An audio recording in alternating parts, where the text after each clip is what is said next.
Chapter 2 Adolescence.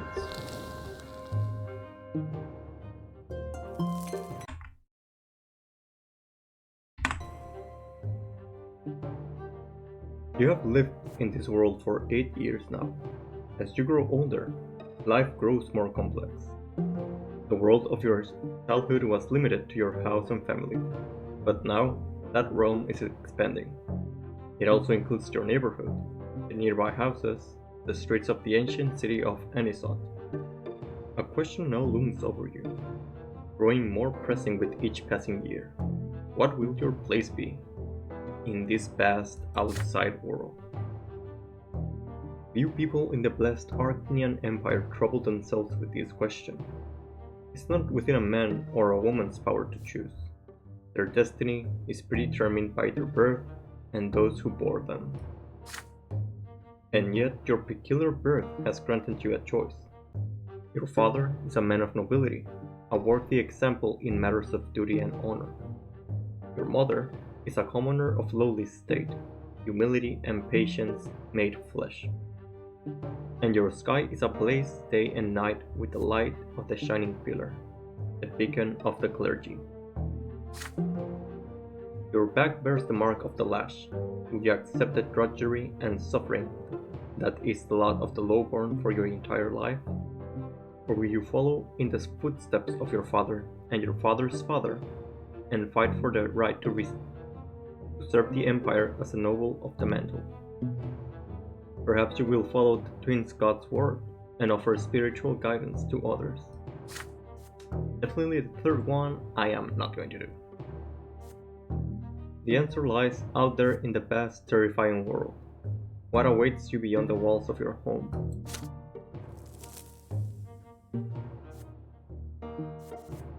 Events that can happen in the chapter, okay. Ingenuity, that's a new thing. Nobility, new. Okay. Participate in the ritual. Your younger brother receives spiritual admonition from you. Spirituality. Okay. Oh. Okay, so for ingenuity. Forbidden. Okay, I think I know where she's going to. Blood tide. You join the blood tide of the Brante family. Participate in the ritual. Okay. Matters of the heart. You experience your first romantic feelings. Meet a girl. Aww. You experience a revelation by the sacred silver tree. An epiphany. Experience the revelation. Sophia saved.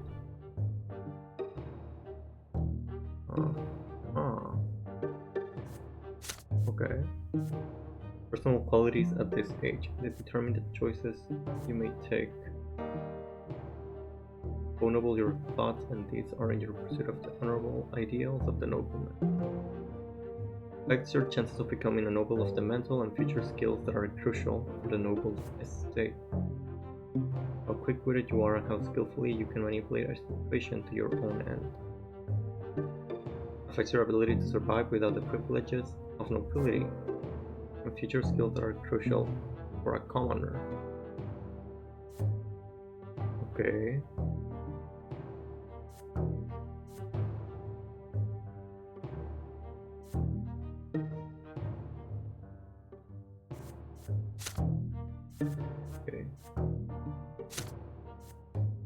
Relation screen is now available.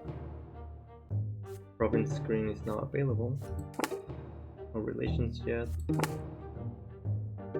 Province. Okay, Overseer, Patriarch, Power.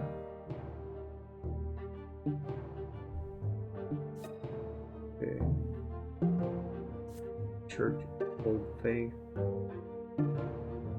Wealth of Magra. Map of the Empire. Got it.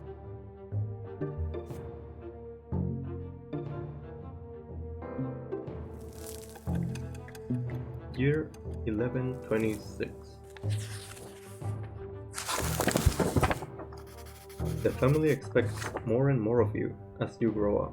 The teachers and tutors hired by your father keep you on your toes at all the time. Your life these days is dedicated to studying for your future, for the future of the Brante family. Your younger brother Nathan keeps growing up too. He can hold a conversation now. You never refuse him when he comes to play, provided that you have a bit of free time between your demanding lessons. It is a rainy day today.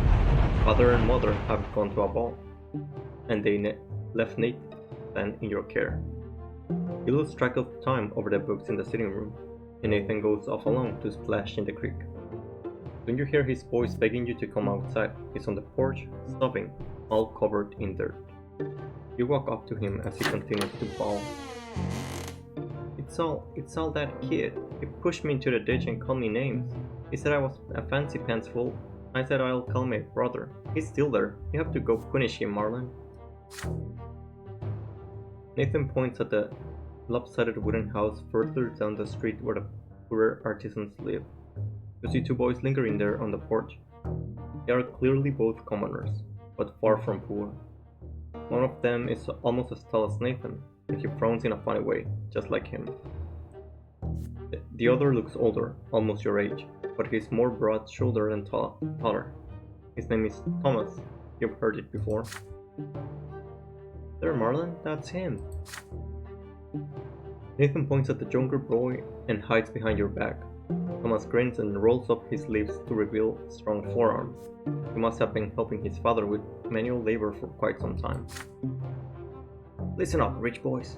We don't give a damn about you or your friendship. We don't let nobody call our home a stinking rat hole. Your little brother and his ditch dive. Maybe next time he'll dress normal and stop picking fights with people who can throw him in the mud. Your hands clench into fists before you react. Nathan called them names first. No wonder they did the same. That's how it goes.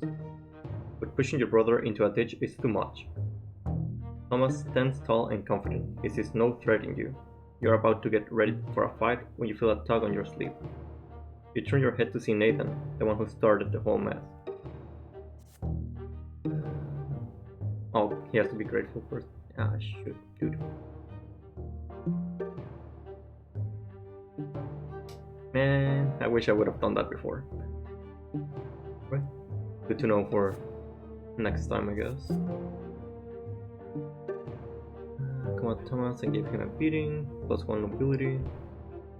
+1 relations with Thomas. Ingenuity.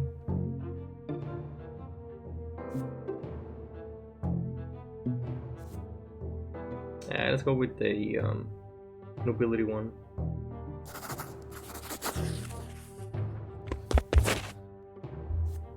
The bald-faced bully is taller and clearly stronger, but nobody talks to you like that. You leap at Thomas and start tearing into him. He jumps backward, surprised by your assault. It takes him a moment to compose himself, but now he's ready. His fists cover the face, and he attacks you with a quick jab. It is now your turn to take a step backward. You start trading blows, huffing and puffing with rage. The younger brothers gawk in awe at the sight. Thomas does not resort to fancy moves, dirty tricks, or stupid taunts. He displays nothing but skill earned in many a street fight, and his heavy fists aim for your head. You keep dodging him again and again, trying to reach him. He takes a couple of glancing blows, but easily shakes them off. What a bruiser! You start swinging your fist with greater and greater fury. Your heart is pounding like a hammer. You see nothing but the foe in front of you.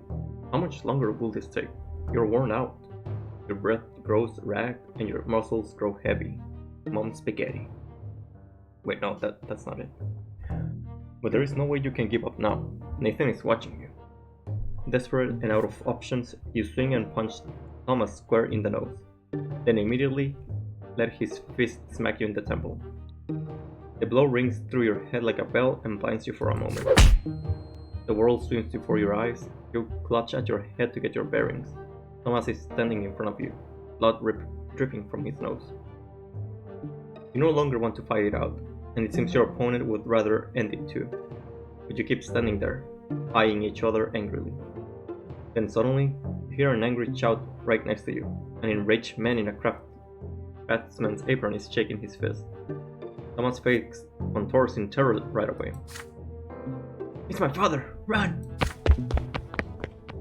The punishment for fighting is flogging, and the mere prospect of what makes you run like the wind.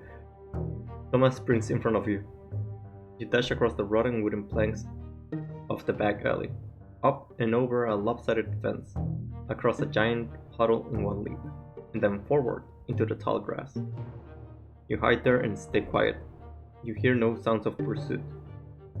You exchange glances with Thomas and start laughing. His laughter is loud and infectious, but soon he cuts it short and grows sadder. I'll get flogged anyways. My dad's always quick to give me a beating, and then he'll start nagging me about the lots and the prayers for days like he always does. Why do I always get myself mixed up in this stuff? But fighting's the only way to prove you're worth anything, right? The adults didn't see you fighting, you tell him. So all you have to do now is convince them you weren't. Nosebleeds happen, right? Mother gets nosebleeds all the time. Well, we could try it. Let's hope our little brothers don't tell on us. I'll talk to mine. There's a scratch on your head. Don't let them see it. Good thing I didn't hit you in the face. There, good as new. You assure him that Nathan will never tell, and in return, you'll make sure he behaves himself so he won't get tossed into a ditch again. With that, you shake hands with Thomas. His handshake is as strong as you would expect, based on his fists. You make your way out of the tall grass. You need to leave before Thomas' father goes to your family and complains about you breaking your lot. You come to a realization on the way back. You had no idea the place where you were hiding even existed, and it wasn't too far from home. Thomas smiles in excitement when he hears this. Oh, I know lots of places like that. I'll tell you what. If we get out of this mess today, I'll show you the way to the old wall. It's a perfect place to build forts. I dragged a bunch of wooden planks there. Too bad it's no fun to build all alone. My brother never helps. He just gets in the way.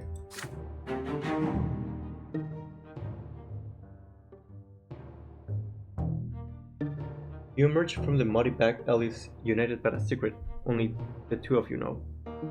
It seems you've made a friend today. Awesome.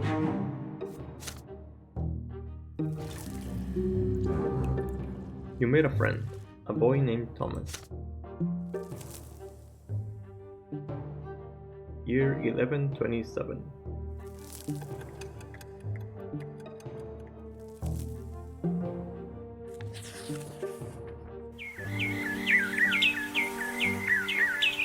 It is blistering hot today, even for the sun-parched land of Magra. As soon as you are done with your studies, you dash outdoors and out of the stuffy room. You and Thomas roll up your shirt's sleeves, but it barely helps. You would gladly go shirtless had you only been in the company of other boys. But there are 3 girls in the yard today. They are doing the laundry in a big wash tub, whispering and giggling. If you could, you would gladly keep watching one of them at work. She has big eyes of deep blue, her hair is braided, her plaid green dress is mended and patched all over. Her name is Sophia. She throws her head back a little when she laughs. The rays of the sun are reflected in her eyes. You, Thomas, and the other boys keep telling silly stories, anything to make her laugh. You sure love telling tall tales, Marlon. Oh, I remember this one time. But then Sophia hears the boys calling her home. She nods to you and runs across the street smiling. Her light steps carry her forward, but her eyes are looking elsewhere. But then a stone on the road catches her foot. She stumbles and falls flat into the dust. The street starts shaking from the thundering of hooves. Riders appear on the road from around the corner. They bear a coat of arms you recognize right away. A sable serpent blade upon a field of bird. It symbolizes the Milanides dynasty, the family of your province's archduke. The horses dash forward. A lost wooden toy on the road cracks under their hooves. They will not slow down. They are the nobles, and the rest must make way for them. Sophia is in their way, just now starting to get back on her feet. Her mother is crying for her, desperately, from behind the fence door. You freeze in terror. The riders surely see the girl. Are they going to stop, or are they going to trample her? In only a few moments, the beautiful girl will be toppled, trampled, and crushed. Oh my god, I don't have enough willpower! Dude! That sucks! Man, if only I had enough willpower. That sucks.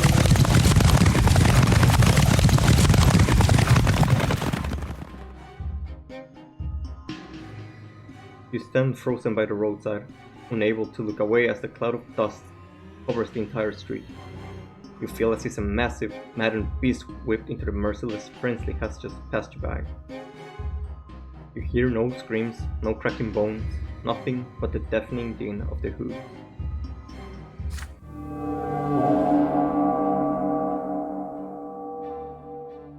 Hey Jesse, what's up dude? Thank you for joining. How's it going? Once the horses are gone and the dust settles, you can finally see the road again, and the repulsive blob of blood, flesh, and bone left on it. You can still see traces of Sophia in that mess, her dark hair, the remains of her dress, but it is no longer her. Sophia's earthly remains slowly dissipate and melt into the air. Her mother's eyes are filled with grief as she watches. She hunches over and slowly walks back into the house. You can still hear the riders, far away down the road. None of them even bother to look back.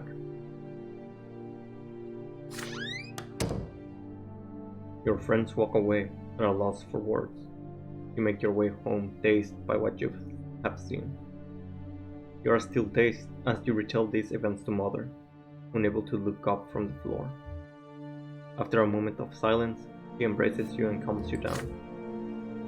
Poor girl, what a terrible, painful death. But you must know that it was not her true death.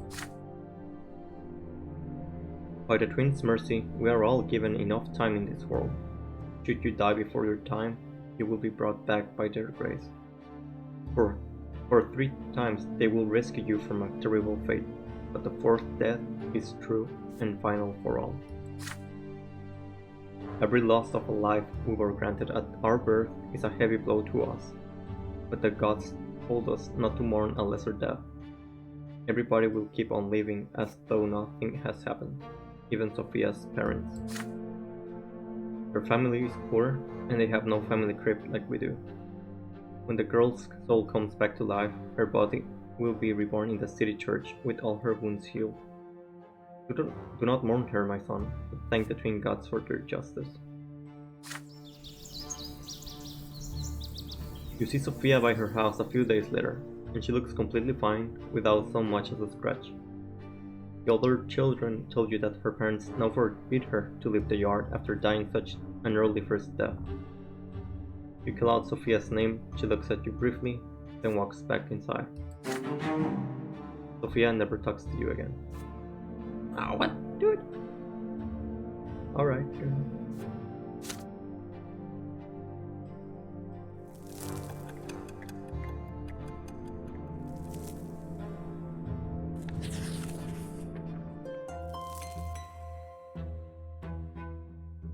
Year 1128.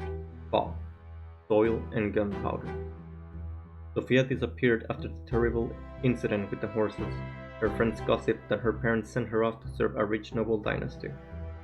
You haven't seen each other since that day, but you still remember Sophia's eye, the sunlight shining in them. But no matter what, life goes on. You are 10 years old now. Your studies continue, and you are learning more about the land you live in. Anisot is an ancient city in an imperial province by the name of Magra. All soil in Magra was turned to ash eons ago, forged by magic during the rebellion of Duke Char Milanidas. The magical arts are all but gone now, but the scorched earth has remained barren and infertile, ever since.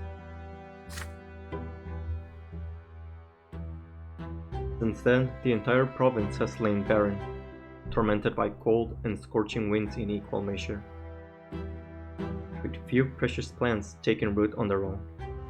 All fertile land in Magra is bought elsewhere and brought here by an endless caravan of carts and carriages. To pay for food and soil, the cities of Magra became skilled in many trades, primarily mining and digging for metals and stone.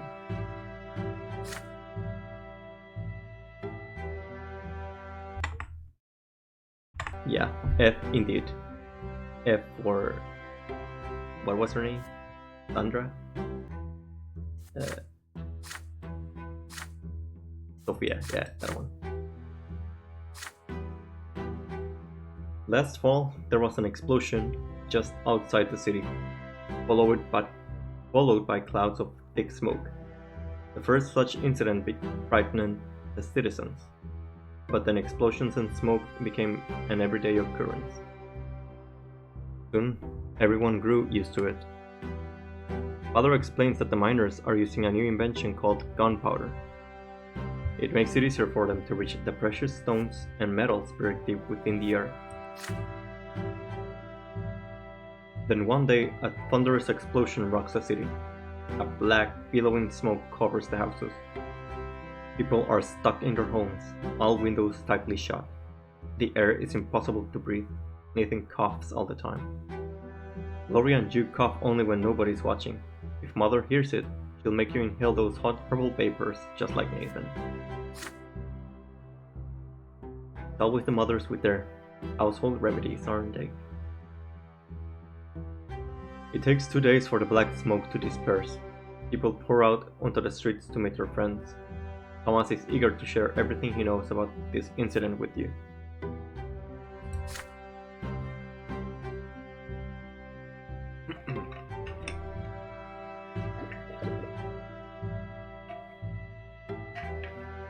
They took lots of burned up people to the city temple. Mom told me she was helping the healers. There are many rumors. Some claim it was the work of a beast stirred from its slumber, while others say it's the surviving witches that continued to threaten the order in the empire with their accursed powers.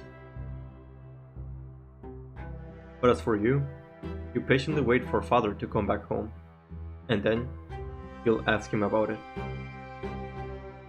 Father spends day and night working at the prefecture, while Mother spends all her time in prayer.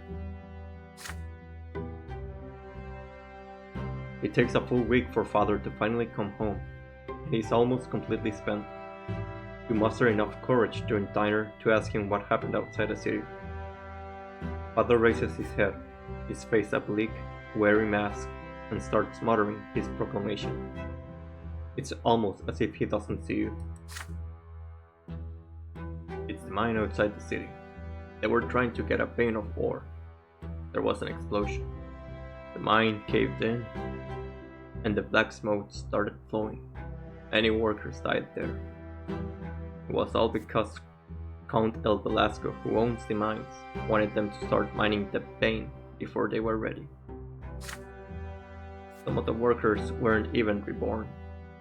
Perhaps the twins thought their final time had to come. The prefecture has been inundated with complaints from families that have lost their breadwinners, asking the judges for help. Many people also lost their cattle to the black smoke. Count El Velasco blames gunpowder for the disaster. The prefecture and the newspapers just repeat whatever he says, for it's plain old greed and tyranny of noblemen that are to blame. Why is the welfare of our province always paid for with commoner lives?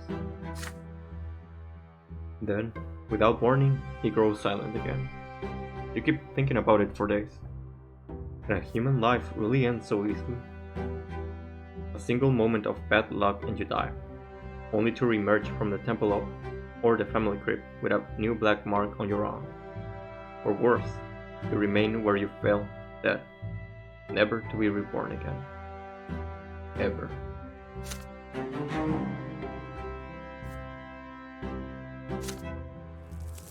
Wow. Stefan's arrival. During lunch, father tells you to stay home in the evening and prepare to meet some important guests.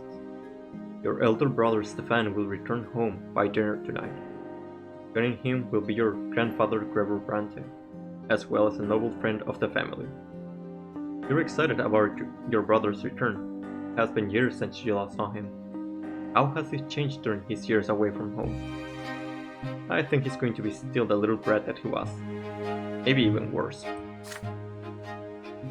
You and father await the guests anxiously. The doorbell rings, 3 people are standing outside. Grandfather is the first to come in naturally. He has not changed a bit since his last visit, still eyeing the house with contempt, looking for any reason to demean it.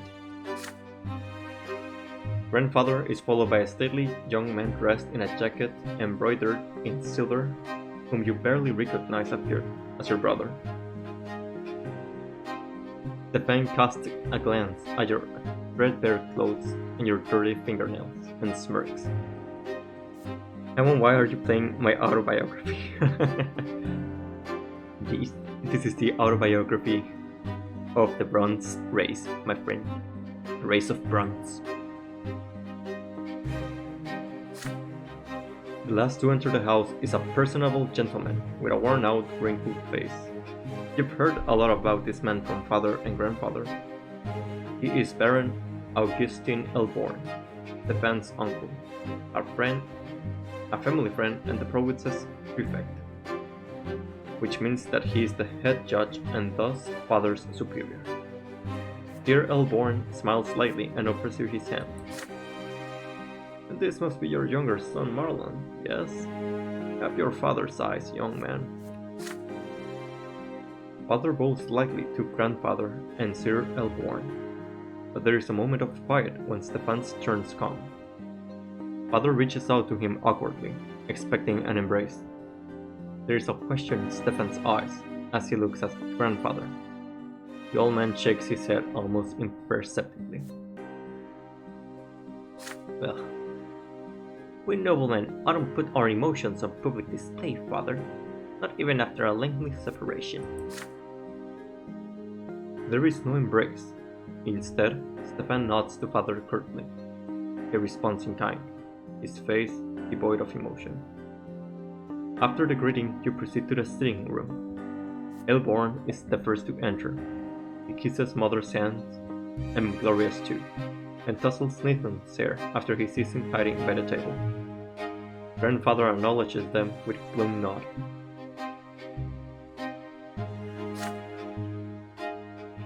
Greetings, Lydia Brante. I remember you were kind to me when I was but a child. And you must be Nathan. You could barely walk when I saw you last.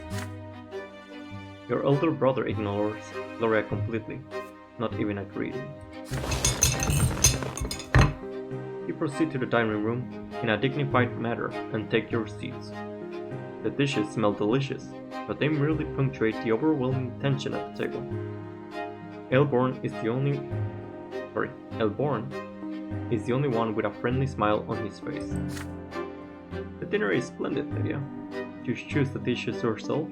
You have truly a refined palate. It warms my heart to know Stefan spent his early years with you. Womanly care always does a child good, no matter the estate. Your fork freezes in the air halfway to your mouth. You expect many things from a noble of the sword, but words of praise from a low-born woman are not one of them. You cast a glance at grandfather. He looks like he's about to choke on those words. Ha! Take that, Grandpa. The future is now, old man. It would do my grandson more good to stay at boarding school among his equals. Please, Gregor, parenting is no less important. Nothing can replace a mother's love. I can't deny it. It saddens my heart greatly that my late sister could not be there to raise Stefan. But there was still a family for him, and he was surrounded by love. How could that be bad? And besides, his father was by his side all the while. A father's example is always the best. After all, Robert earned the judge rank the same way you did. Your grandson will surely follow in your footsteps, and who knows, maybe even the younger men of the Brante family will contribute to the... You clumsy low-born cretin! Everybody started by this sudden outburst. Grandfather's face turns red. He's glaring at a young lady servant holding a pitcher over a glass. Stefan is sitting right next to her, having a napkin on a fresh stain on his jacket. Be gone this instant! The lady servant runs away, leaving the pitcher on a small table by the door. After a quiet moment, Elborn smiles again. It appears the servants have left us, yet dinner is far from over. Worry not, uncle. There are enough commoners at this table to keep us serfs with food and drink. Stefan glares at Gloria across the table. She is sitting right next to you. She shrinks down and hunches over him, under his gaze. Father furrows his brows. Mother covers her mouth with trembling hands. Grandfather sneers. Stefan's gaze does not move. The silence lasts for too long.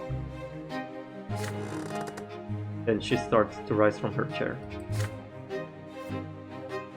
If the Brante gentleman so wishes. Freaking asshole. Your hands clench into fists under the table. How can he bring himself to humiliate his own family, his own mother and sister like this? It is all grandfather's doing. Stefan could not even bring himself to embrace father without his permission. And yet they are noblemen, and they have the right to act this way. If there is any way this dinner can become even more unbearable, you do not want to see it. Okay, so I can insult my brother. I don't care about Stefan, to be honest. This seems like a good choice.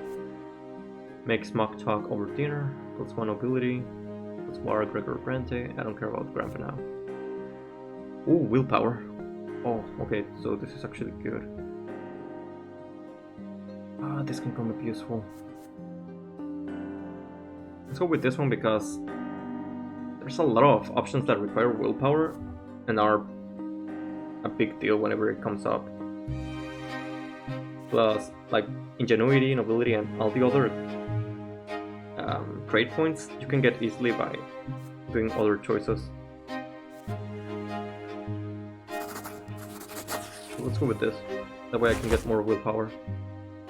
You deliberate for a moment, then take the napkin off your lap and rise to join Gloria.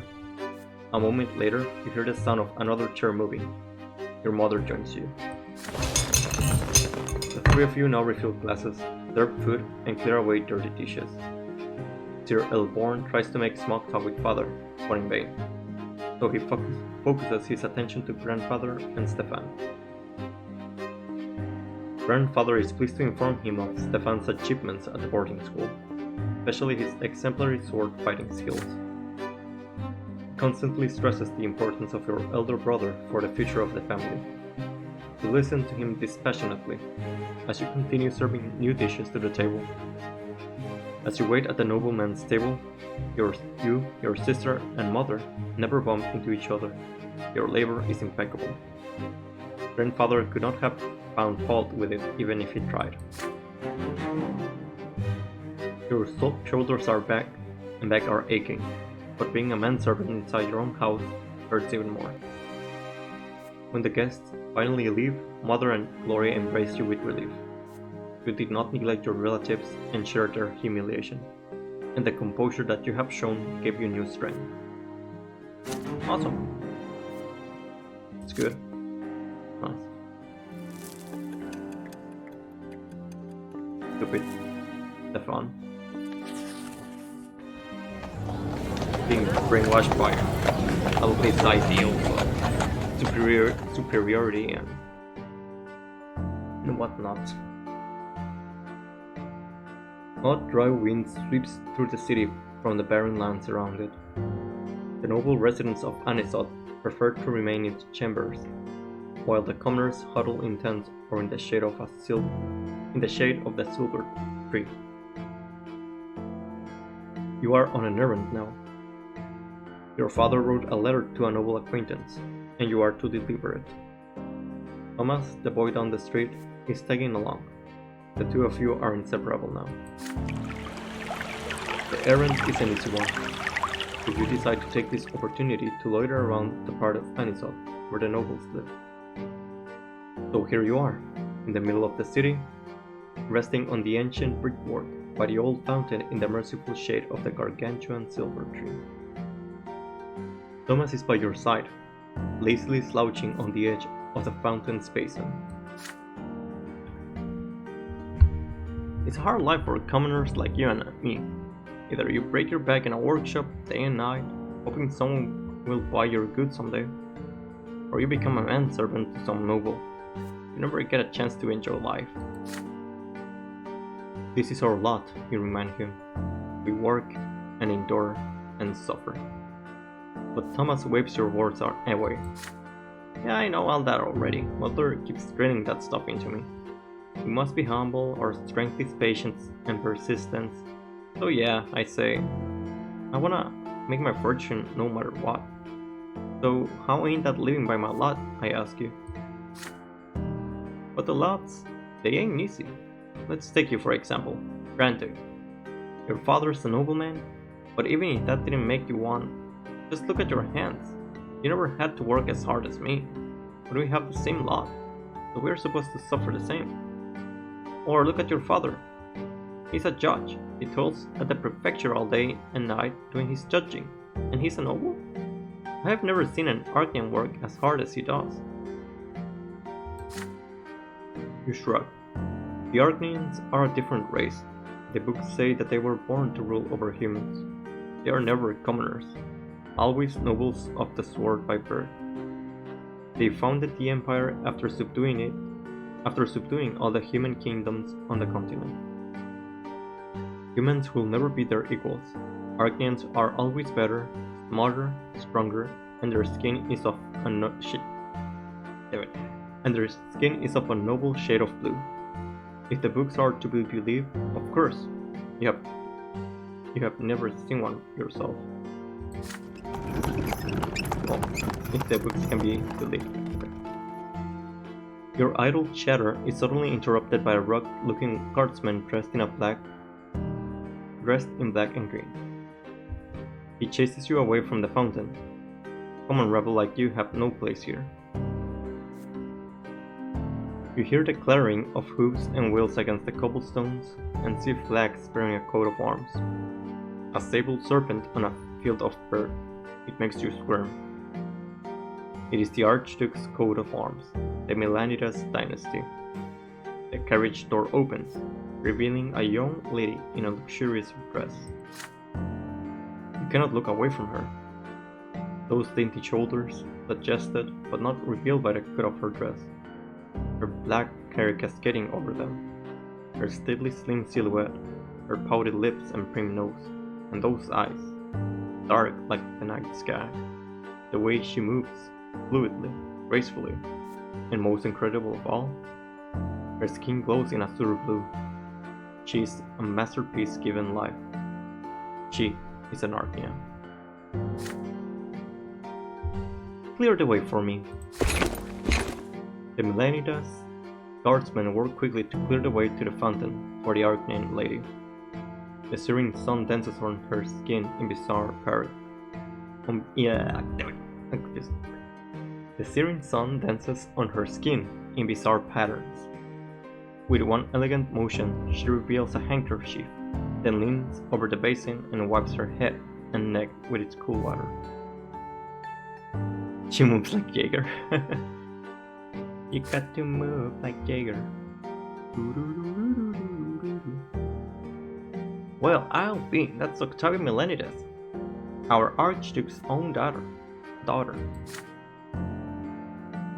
The Archean turns away and proceeds gracefully to her carriage. You see something slip out of her hand and fall onto the cobblestones right next to you. And her handkerchief. Oh no!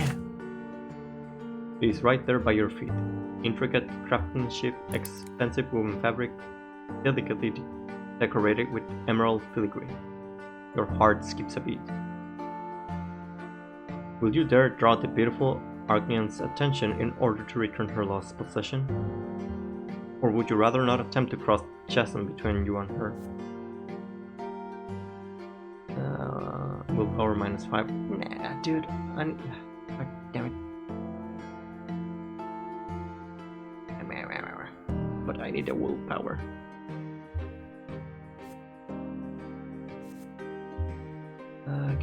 Hold on.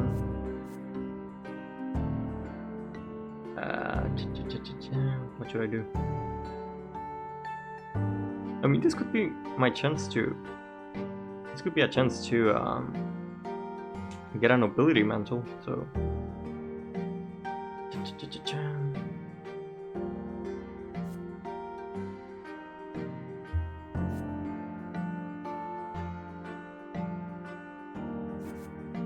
Let's give it to her. It takes a moment to overcome your fear. You follow the young lady Milanides and call out to her in a nervous voice. She turns around. Her beautiful face marred. What the hell is that word? Marred. Her beautiful face with a puzzled expression. You extend the dropped handkerchief towards her. Lady Octavia's face contorts into a sneer. She signs to the guardsman indifferently. A guardsman's gauntlet-clad hand slaps you in the face. It rings your head like a heavy bell. Your nose cracks obediently under this staggering force. The rest of you follow suit and you fall prone. You can discern the guardsman's voice through the painful din in your ears. Should I take the handkerchief back, lady? After a commoner's hands have been folded, let him wipe himself with it for all I care. Oh, what an asshole. Man, I should have just kept the handkerchief. God damn. Yeah, that was an awful choice. Whatever, I'll have to live with it.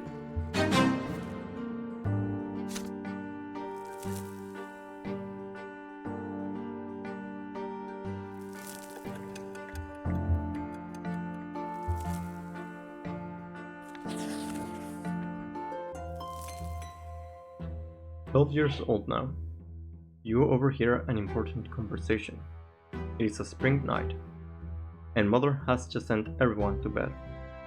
You walk past Father's study and hear voices coming from beyond the door. Grandfather is yelling, and Father is replying quietly. The elder Brante men are fighting, arguing about the place of the commoners in the city. You sneak outside to avoid Mother's attention, and hide next to the open window of the study. Perhaps they'll mention you too. But before that,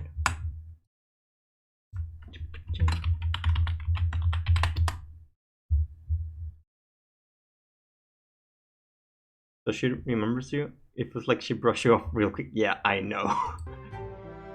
I should have just kept the handkerchief and get more willpower. But I don't wanna like cheat in that way.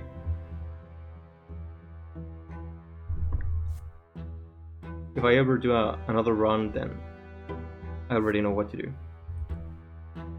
That lowlife idiot had all the gall to pay me and visit and beg for me for some service.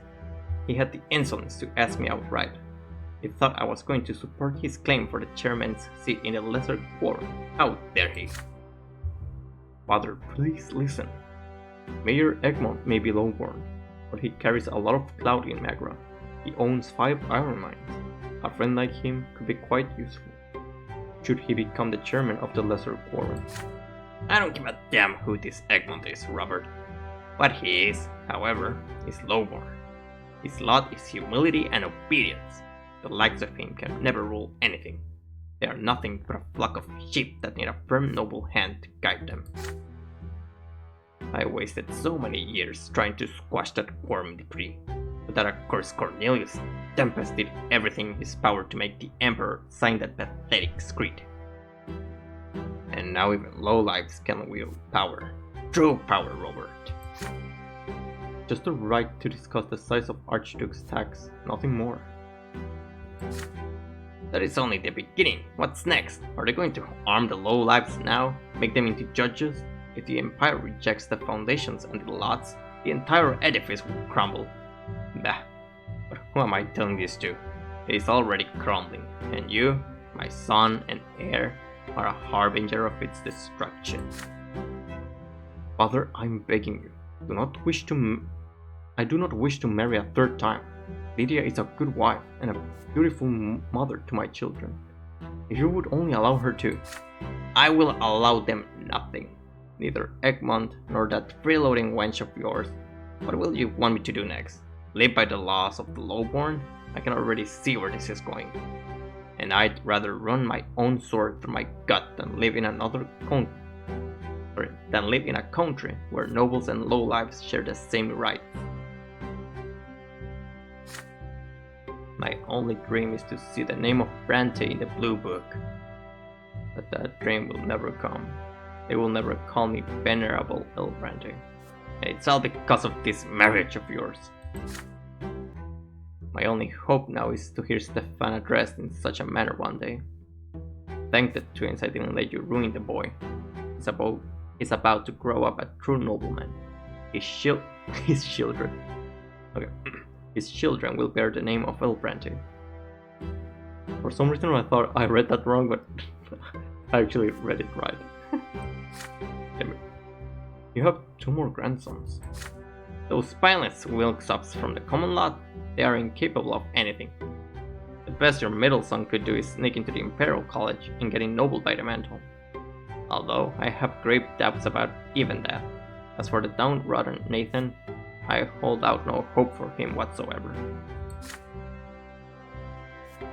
You hear grandfather's heavy footsteps, the thudding of his cane, and the slamming of the door. It's time to sneak back home before you are discovered.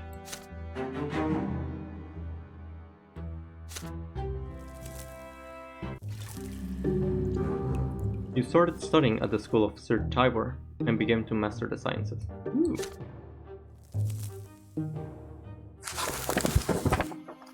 Finally, the day comes when teachers stop coming to the house. But before you can breathe a sign of relief and put away the books, Father asks you to come to his study. You have grown, my son. It is time for you to continue your education away from home. I have chosen a deserving school for you, Sir Tiber's School for children and noblemen, for the children of noblemen and well-off commoners. Naturally, it is not a boarding school for noble, so you will study there the day and come home in the evening. You share the news with your best friend Thomas. Sir Tiber's School, eh? Yeah, I gotta ask my friend to send me there too as soon as they get the coin together. Father says his workshop has toiled day and night for years to save for my education. The school is based in an ancient state-of-art design. The classrooms are tall and spacious, with massive benches. The sounds of scraping quills and lectures on history and imperial law and theology echo under the vaulted ceilings. The rules are strict, the lessons tiring. Restless Thomas keeps getting distracted, and several times he gets his hand slapped with a stick for it. Every teacher demands flawless mastery of their subject. Every day, Father asks you about your studies. You have already told him twice how Magra joined the Empire and how the nobles' court of honor is different from the commoners' civil court in the city prefecture. But Father keeps pressuring you to work even harder. When it's time to go to bed, Mother will not let you go to sleep until you recite a newly learned prayer for her. And when it is time to go to school, you promise her every day that you will behave with great humility and steer clear of insolent behavior of any kind, for you still live by the commoner's lot, and that lot is hard work and suffering. It is BS, that's what I say. Your first month in school draws to a close. and the teachers announce that there will be exams at the end of the month to determine the best and worst students in each subject. Father insists that you devote all your spare time to studying law and history if you wish to follow in his footsteps. But when you speak to Mother every day, you start considering theology. You still remember the revelations and divine visions that came to you in your earliest years. You have only one more day until the exam. You have locked away yourself in your room. It's already getting late. Your desk is covered with handwritten notes surrounded by leather-bound books. Just looking at them makes you queasy. But you have to read through all of them again, at least for one of your subjects. There is a nagging thought on your mind. Thomas ended up in big trouble the other day. He got in a fight with several boys who lived next street. They heard about your wooden fortress and got in an outrage by the fortification built by the commoners. They swore to dismantle it tonight. Thomas swore he would defend the fortress until the end. Perhaps you should abandon the books to rescue the friend in need. Okay, so there's going to be 4 decisions now. Okay, cool. But then you hear your little brother Nathan knocking at the door. He stands there shyly, not saying a word. He often does that, standing still and staying speechless until either of you speak first or he runs away. But this time, he actually says something. The door is locked. Are you okay, Marlon? Is there anything I can do to help? Your head is spinning. This is the last evening before the school exam. If you fail, your family will be very disappointed. You have to refresh your memory on law or theology. Either one or the other. But Thomas and your fort are about to be stormed. Why today of all days? You grind your teeth in rage at the thought. Nathan is by the door, trying not to bother you. He wants to help you the only way he can, for reasons known only to him. Will you accept his help?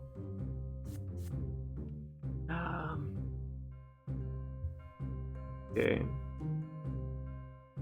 This will help with my ingenuity, and I have 0 right now. What are my key events? Okay, ingenuity 4. Defense disgrace.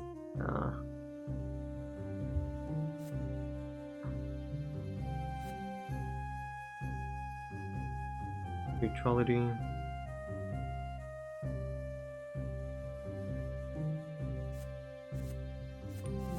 Revelation of the tree. Willpower. Yeah, I was not able to do that.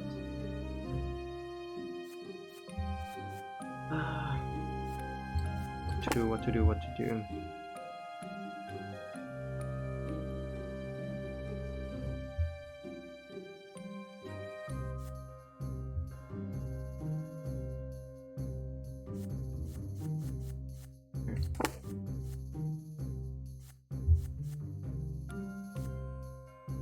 Study theology?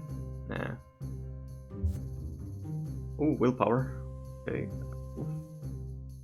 June.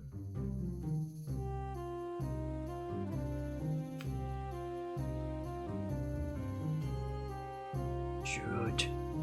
Yeah, whatever, let's do it. Okay. You cannot help but pay attention to your brother's quite weak voice. You push the books away. Nathan runs to you and wraps his arms around your legs. They should just leave you alone. I don't want you to get sick. Warmth emanates from his hands. You feel the burden of the responsibilities thrust upon you fall from your shoulders. At last, you realize something. You can make your own decisions rather than submitting to the wills of others. You laugh at this realization and feel a new spring in your step. Nathan laughs with joy when he feels this. He takes your hand and pulls you outside. You have studied enough. You spend the rest of the evening playing with your little brother, teaching him how to build a watchtower out of wooden planks, sticks, and old rags behind the house. Nathan's success in construction leaves much to be desired, unlike his skill in covering himself with mud. Still, he is absolutely overjoyed. The morning comes. You barely have enough time to wake up before you are walking to the menacing edifice of the school. The entire day is a constant flow of questions demanding answers. You give satisfactory responses on law and history, although you are somewhat confused by the many technicalities and chronological orders. Your knowledge of the interpretations of the laws leaves much to be desired. Your parents are dissatisfied with your performance. You know that you could have worked harder. Still, you believe yesterday was not a waste.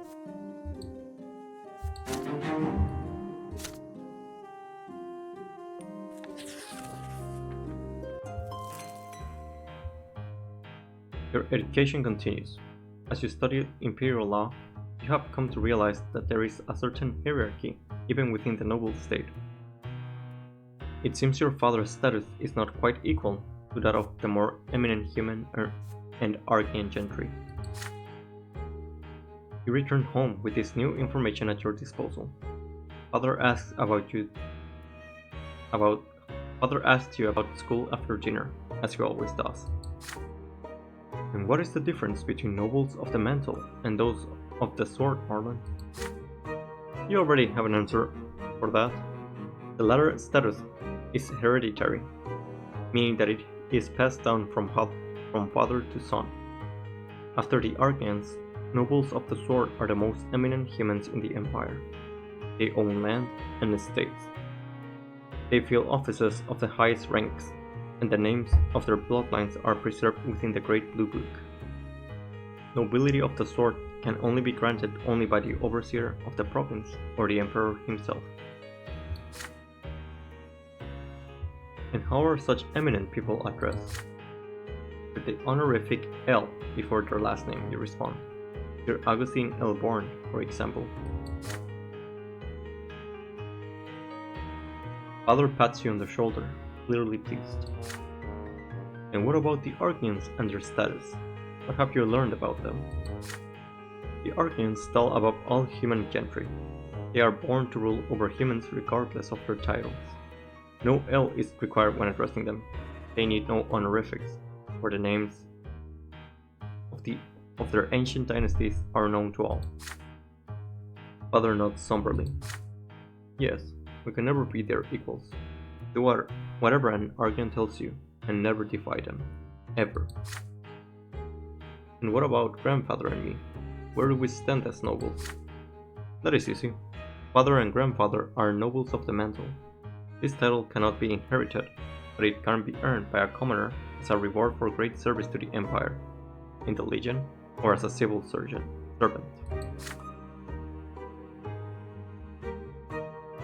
Father suddenly grows quiet and looks you in the eye intently. Yes, and someday you will earn a noble title too, son. All in due time. Okay. Sons of the nobility. Your Tybor school teaches children of all stripes. Nobles of the mantle and low-born parents can send their sons here. And every passing day, the children of the noblemen invent new ways to snub and bully the commoners. Most of the time, the bully leading them is Diedrich, the son of the secretary for the imperial chancellery and a self-important Slav. The sons of noblemen never pick on you, however. They know that your father has been ennobled by the mantle. However, Diedrich and his retinue soon choose Thomas as their favorite victim. Time and time again, you ask your friend not to pay them any mind, but again and again, Thomas grows angry and snaps at their self-satisfied mockery. It is early morning. The students are busy flocking to the classroom for the next lesson. You whip Thomas over when you see him. He whips back at you, and then a bucket full of slop splashes on him. Needless to say, it is the work of Diedrich and his entourage.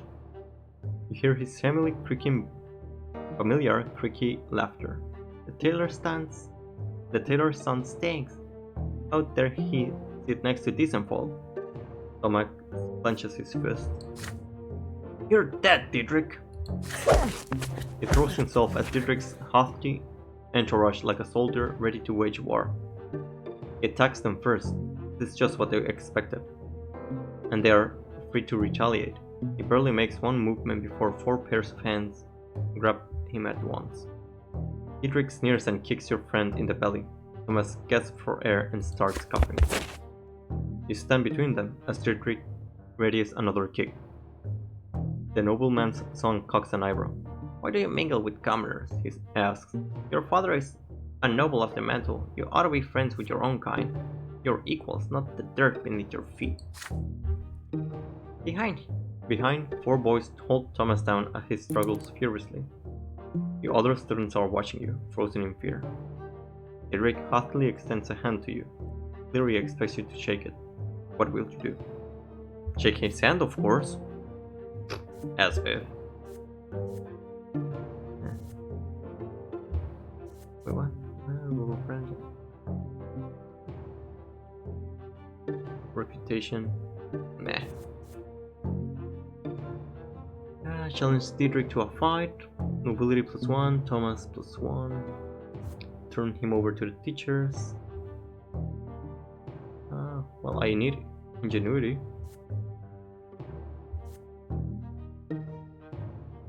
Yeah. Wait. No.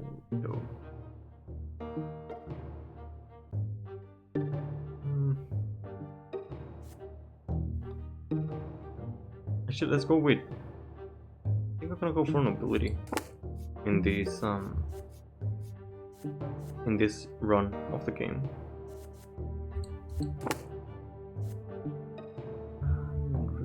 Ideas, gonna be a first chance of getting a noble of the mantle.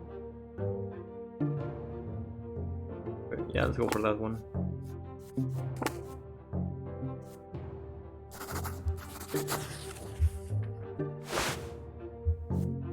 You do not shake his hand.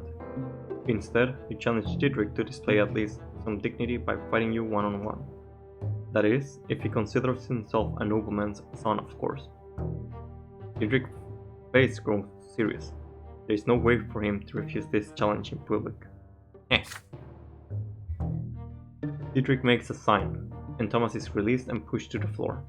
He gets back on his feet, cursing and itching to rush at them again, but you hold your friend back.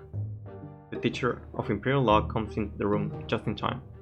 Everybody returns to their seats. A day full of lessons begin. You keep daydreaming of Dietrich's face and how you're going to put an end to that nasty smile of his.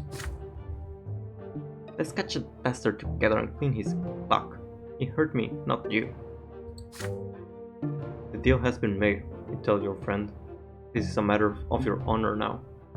Thomas huffs angrily but agrees.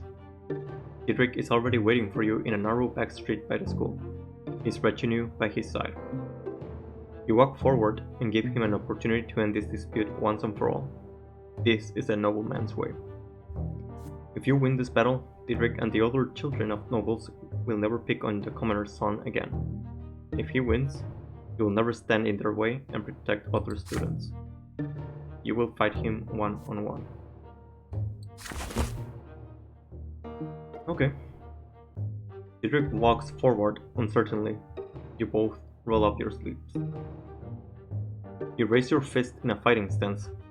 Dietrich tries to copy your movements. You hit him first.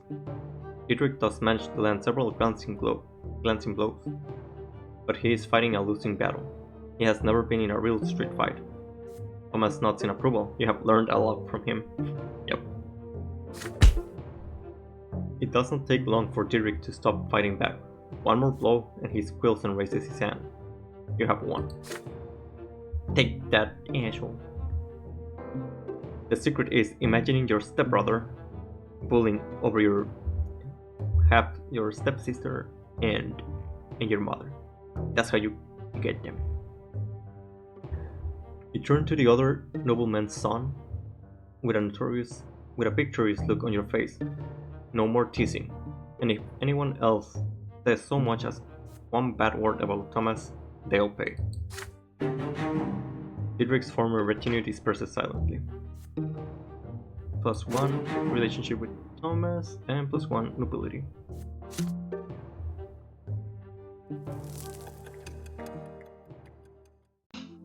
Thank you so much for watching this video. I really hope that you enjoyed. If you're interested in more of this kind of content, you can follow me up on Twitch. My username is on the description below. Or you can watch other of my videos on my YouTube channel. As always, keep being awesome, keep being yourself, and if anyone is asking you to change, just be sure that you're doing it for yourself and to become a better person. And yeah, just be the best version of yourself. Anyways, have a great night, morning, or evening, depending on when you're seeing this. I will see you on the next one. Bye bye everyone.